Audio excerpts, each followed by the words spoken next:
तो हेलो वाले student boys and girls, my YouTube channel study by master में आप सभी का हार्दिक स्वागत एवं अभिनंदन है मित्रों। वह सभी लोग की तैयारी जो है बेहतरीन चल रही होगी, इसलिए मैं आप सभी लोगों की तैयारी में भी थोड़ा बहुत सोच रहा हूँ भागीदारी करने के लिए। तो इसलिए मैं पर डे जो कुछ इंपॉर्टेंट क्वेश्चन है आप सबके लिए मैं डालते रहता हूँ। तो आज का देखिए क्वेश्चन भी काफ़ी बेहतरीन रहेंगे। ये द्विघात समीकरण के जो है चैप्टर से लिया गया क्वेश्चन है। आपको दो चर वाले से भी ठीक है, दो चर वाले से बता रहे हैं जो मोस्ट इम्पॉर्टेंट क्वेश्चन है, कई बार एग्जाम में आपके आए हुए हैं। तो आइए जो है टाइम न लेते हुए क्लास की शुरुआत करते हैं। कि हो जो है कि लारों से डरकर नौका पार नहीं होती और कोशिश करने वालों की कभी हार नहीं होती। तो आप जो है कोशिश करना अपना मत छोड़िए। देखो पहला क्वेश्चन जो दिया हमारा कि दो संख्याओं का योगफल 8 है तथा उनका गुणनफल तथा उनका अंतर 2 है, तो संख्याएं होगी। तो इस तरह के देखिए पहली संख्या हम क्या मान सकते हैं x, तो दूसरी संख्या y, ऐसे मानेंगे ठीक। लेकिन डायरेक्ट आप एग्जाम में यूज कीजिएगा x यानी दो संख्याओं का योगफल का है, कितना दिया है 8। इसको बना देंगे समीकरण नंबर 1। उसके बाद अंतर का इसी का x माइनस वाई बराबर कितना दिया है 2, इसको बना देंगे समीकरण नंबर 2 ठीक। अब हमको क्या करना है कि संख्याएं पूछा, मतलब कि कौन कौन सी संख्या होगी। तो इस तरह के अगर हमें ऐसा समीकरण कहीं भी आ जाएगा डायरेक्ट, तो डायरेक्ट क्या ठीक होता है। देखिए अगर x का वैल्यू निकालना है तो x बराबर कितना आ जाएगा, जो भी मान यहाँ साइड में दिया है उसको जोड़कर आधा कर दो। तो x का मान आ जाएगा 2 1 3 2 2 5 10 ठीक।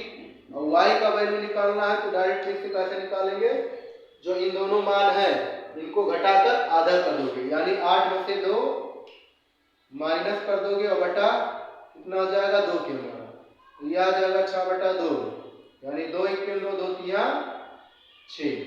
तो y बराबर कितना आ जाएगा 3 और x बराबर कितना आ जाएगा 5 ठीक। तो ऐसे डायरेक्ट इसका यूज होता है।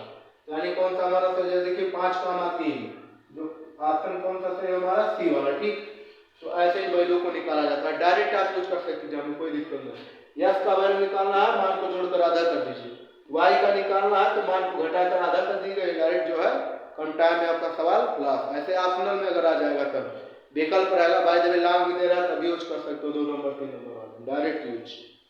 तो आप सबको समझ में आएगा। इस तरह कोई भी समीकरण अगर आपको आ रहा है तो वहाँ बराबर बराबर जोड़ने घटाने की कोई जरूरत नहीं है। x का वैल्यू निकालना है तो दोनों मान को जोड़कर आधा कर दीजिए, y का वैल्यू निकालना है तो दोनों मान को डिफरेंट करके आधा कर दीजिए, उसके बाद आंसर दोनों का निकल जाएगा। तो नेक्स्ट क्वेश्चन नंबर दूसरा बताते हैं।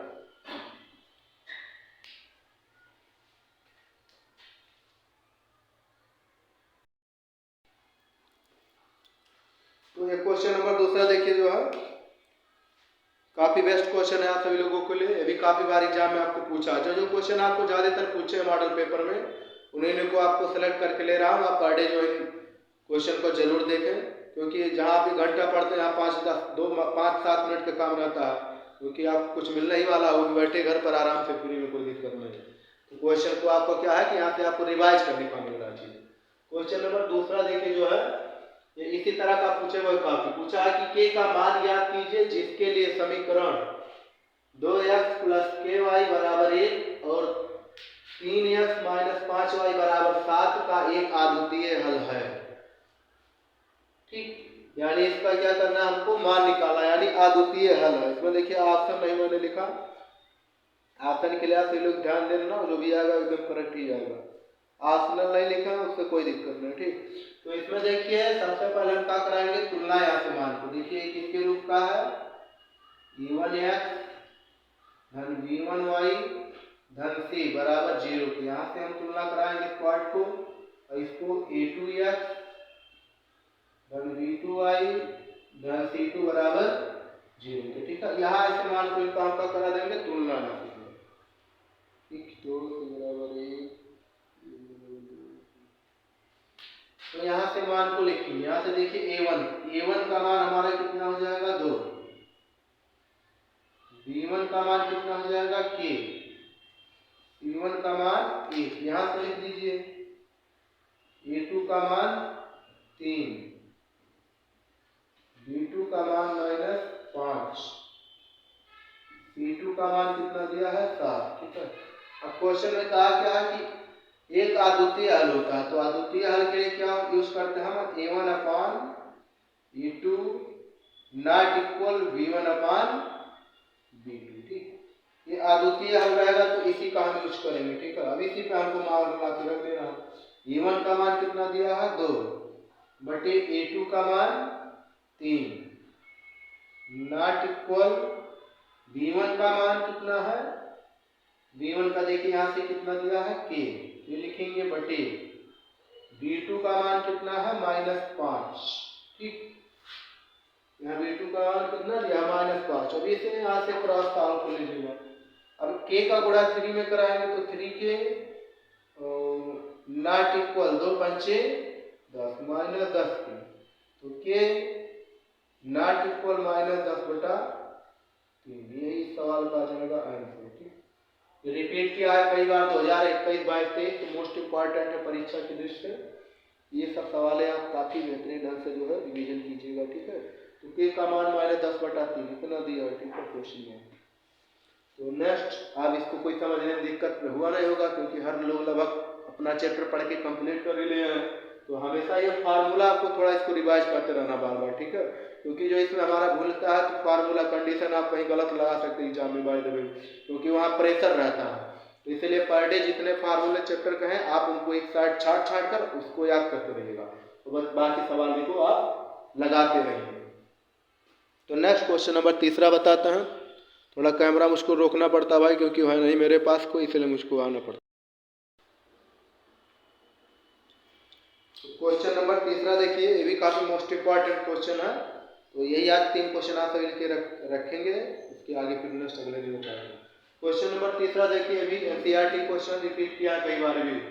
ज्ञात कीजिए कि रैखिक समीकरणों का युग्म 2x - 3y = 8, 4x - 6y = 9 संगत है या असंगत। अब संगत है या असंगत, इसके लिए कंडीशन हमारा सूत्र क्या होता है, देखिए इसी का क्या नाम है, इसी को हम दूसरे नाम से क्या बोलते हैं, संगत है या असंगत, इसी को बोलते हैं क्या, यानी कोई हल, क्या कहते हैं, कोई हल नहीं होता है। अर्थात E1 अपान A2 बराबर B1 upon B2 not equal C1 upon C2, इसी को बोलते हैं हम कोई हल नहीं होता। ठीक, वही चीज संगत कहा है, यानी कोई हल नहीं होता, तो इसी के दूसरा नाम है संगत है या असंगत बोलते हैं, जिसको समांतर ही बोलते हैं। 3 नाम है चीजें, यही हम सबको ध्यान देना चाहिए।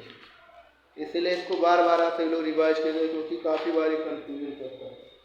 तो ये जो हम मान को पहले एक किनारे से लेते हैं, पहला समीकरण उठाइए, देखिए 2x - 3y इधर 8 प्लस में इधर आएगा माइनस बराबर 0, इसको बना देंगे 1, यहाँ से A1 A2 लिखिए, तो A1 बराबर कितना हो जाएगा 2, B2 बराबर -3, C2 बराबर -8।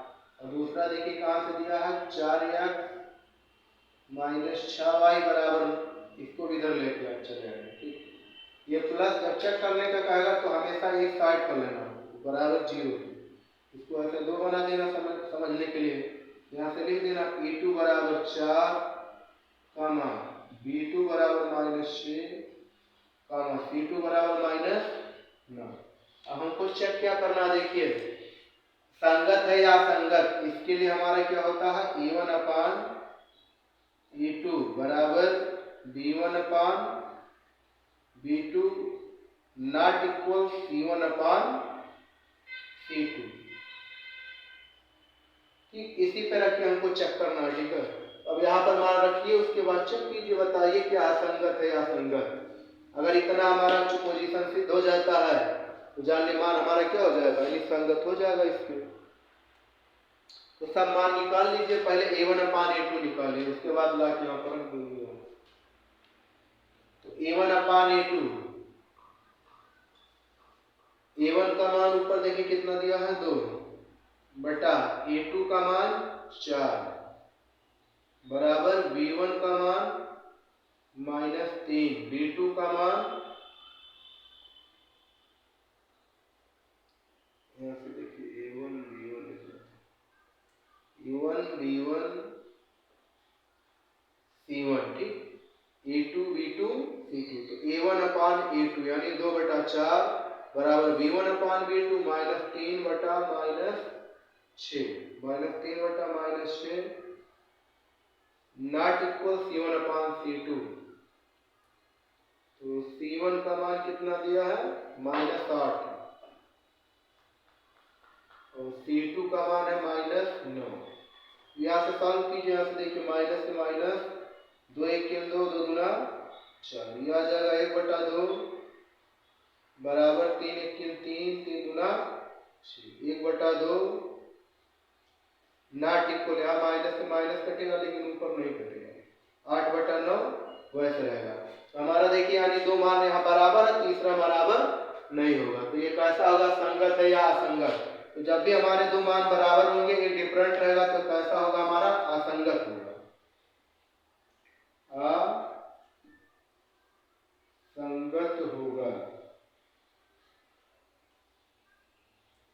अगर तीनों मान बराबर हो जाते तो हमारा वो संगत आ जाता, लेकिन दो बराबर आखिरी बराबर नहीं रहेगा तो एक ऐसा होगा असंगत होगा। ठीक है, चेक करने के लिए दिया था इसमें।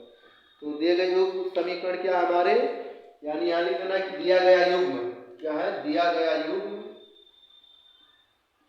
दिया गया